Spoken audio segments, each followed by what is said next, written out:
स्पर्धेसाठी उपस्थित सिंधुदुर्ग जिल्ह्याचे जिल्हा परिषद अध्यक्ष माननीय गोट्या सावंत, या गावचे सरपंच शेटे मॅडम, सन्माननीय मनोज गुळेकर, वंजूवहिनी, अनिल शेटे, माझे सहकारी मित्र ढवळ फारकरबुवा, बबन शेठ केसरकर, माझे सहकारी संजय देसाई, व्यासपीठावरील सर्व मान्यवर, शिक्षक, मुख्याध्यापक, पत्रकार आणि ज्यांच्या नियोजनाने हा कार्यक्रम चालू आहे ते आमचे आदरणीय मित्र आणि या गावचे उपसरपंच नाना शेटे।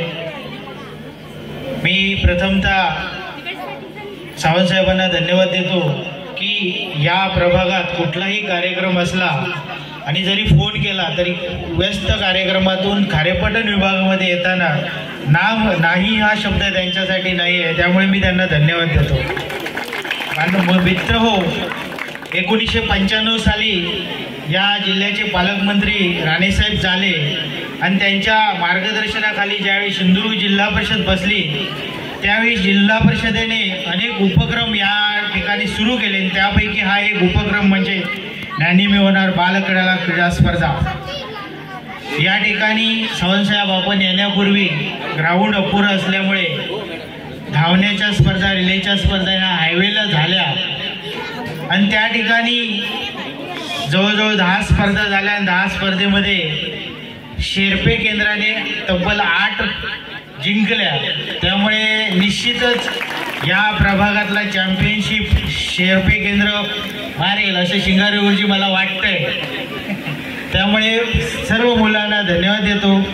मी जास्त काही बोलणार नाही कारण सावंत साहेबांना नियोजित दुसरा कार्यक्रम आहे आणि आमचा आयत्यावेळी मिळालेला कार्यक्रम आहे, त्यामुळे त्यांनी येतानाच सांगितलेलं आहे की कार्यक्रम अर्ध्या तासात गुरुजी विभूती गुरुजी आटपला पाहिजे, परंतु आपण 1 तास घेतला आहे त्यामुळे त्यांची घाई आहे। पुन्हा एकदा सर्व विद्यार्थ्यांना शिक्षकांना पण एक विनंती आहे की नियोजन एवढं चांगल्या पद्धतीचं आहे त्यामुळे कोणतीही स्पर्धेला बाधा न येता निर्विघ्नपणे स्पर्धा पार पडू दे अशी मी आपल्याला विनंती करतो।